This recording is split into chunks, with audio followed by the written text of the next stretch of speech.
Hello friends, welcome back to my channel home made వంటలు. ఈరోజు నేను చేయబోయే స్నాక్ రెసిపీ వచ్చేసి క్యాబేజీ వడలు. క్యాబేజీ కూర అంటే చాలామంది ఇష్టపడరు. అలాంటి వారి కోసం ఇలా డిఫరెంట్గా స్నాక్స్ చేసి పెట్టండి, ఇష్టంగా తింటారు. ఈ క్యాబేజీ వడలు పైన క్రిస్పీగా, లోపల చాలా సాఫ్ట్గా, చాలా టేస్టీగా ఉంటాయి. అలాంటి క్యాబేజీ వడలు ఎలా ప్రిపేర్ చేయాలో చూద్దాం. అంతకంటే ముందు ఈ ఛానల్ని ఎవరైనా ఫస్ట్ టైం చూస్తున్నట్లయితే ఈ వీడియో కింద రెడ్ కలర్లో సబ్స్క్రైబ్ బటన్ ఉంటుంది. దాన్ని క్లిక్ చేస్తే దాని పక్కనే చిన్న బెల్ సింబల్ వస్తుంది. దాన్ని క్లిక్ చేసి ఆల్ అనే ఆప్షన్ క్లిక్ చేయండి. ఇలా చేయడం వల్ల నేను ఎప్పుడు వీడియో అప్లోడ్ చేసినా ఆ నోటిఫికేషన్ మీ వరకు వస్తుంది.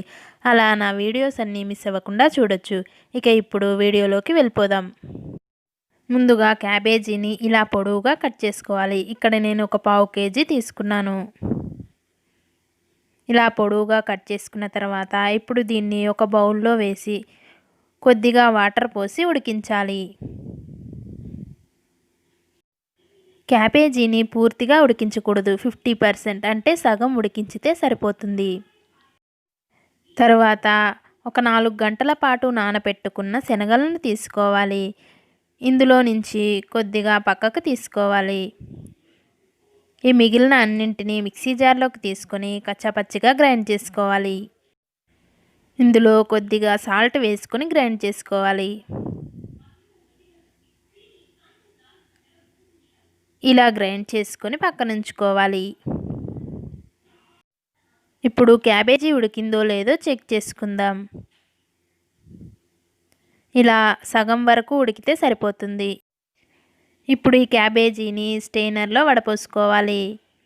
ఇలా వడపోసుకున్న వెంటనే వీటిపైన చల్లటి నీళ్లు పోయాలి. ఇలా చేయడం వల్ల ఎక్కువగా ఉడకకుండా ఉంటుంది. ఇలా వడకట్టుకున్న తర్వాత ఇప్పుడు ఒక ప్లేట్లోకి తీసుకుని చల్లారనివ్వాలి. చల్లారిన తర్వాత ఇలా చిన్న చిన్న ముక్కలుగా కట్ చేసుకొని పెట్టుకోవాలి. తర్వాత ఒక మిక్సింగ్ బౌల్ తీసుకొని అందులో మనం ముందుగా గ్రైండ్ చేసుకున్న శనగపప్పు మిశ్రమాన్ని వేయాలి. తర్వాత ఇందులో కట్ చేసుకున్న క్యాబేజీ తురుము, మనం ముందుగా తీసి పెట్టుకున్న శనగపప్పు, సన్నగా తురిమిన అల్లం,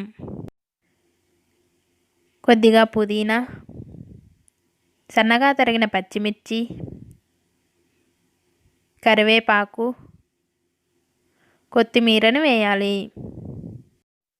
తర్వాత ఇందులో 1/2 స్పూన్ జీరా పౌడర్, 1 స్పూన్ ధనియా పౌడర్ వేయాలి.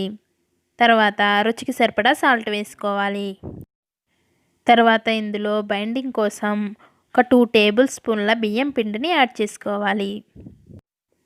తర్వాత వీటిని ఒకసారి బాగా కలుపుకోవాలి. ఇందులో వాటర్ ఏమీ యాడ్ చేయనవసరం లేదు, క్యాబేజీలో ఉన్న వాటరే సరిపోతుంది. పిండి ఏమైనా మీకు గట్టిగా అనిపిస్తే 1 స్పూన్ వాటర్ వేసుకోవచ్చు. ఒకవేళ లూజ్గా అనిపిస్తే కొద్దిగా బియ్యం పిండిని యాడ్ చేసుకోవచ్చు. పిండిని ఈ కన్సిస్టెన్సీలో కలుపుకోవాలి. ఇలా కలుపుకున్న తర్వాత ఇప్పుడు డీప్ ఫ్రైకి ఆయిల్ పెట్టుకొని ఆయిల్ హీట్ అయ్యాక చేతికి కొద్దిగా ఆయిల్ అప్లై చేసుకొని ఒక నిమ్మకాయ అంత సైజులో పిండిని తీసుకొని వడలాగా ఒత్తుకోవాలి. దీనిని కాస్త మందంగానే ఒత్తుకోవాలి, లేదంటే నూనెలో వేయగానే విడిపోతుంది. ఆయిల్ బాగా కాగాక ఒక్కొక్కటిగా వేసుకుంటూ ఫ్రై చేసుకోవాలి.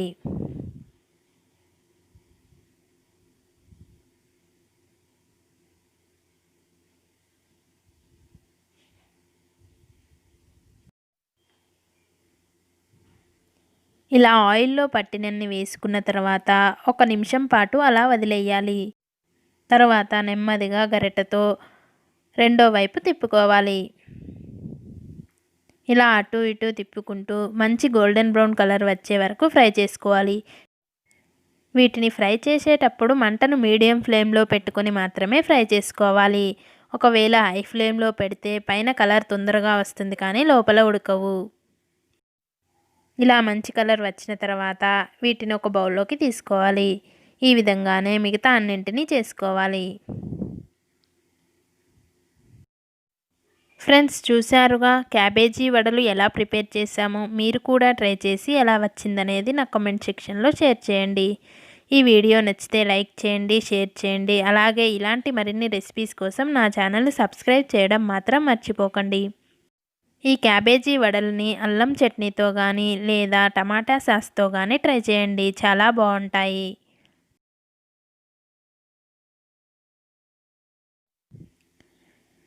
Thank you for watching in this video.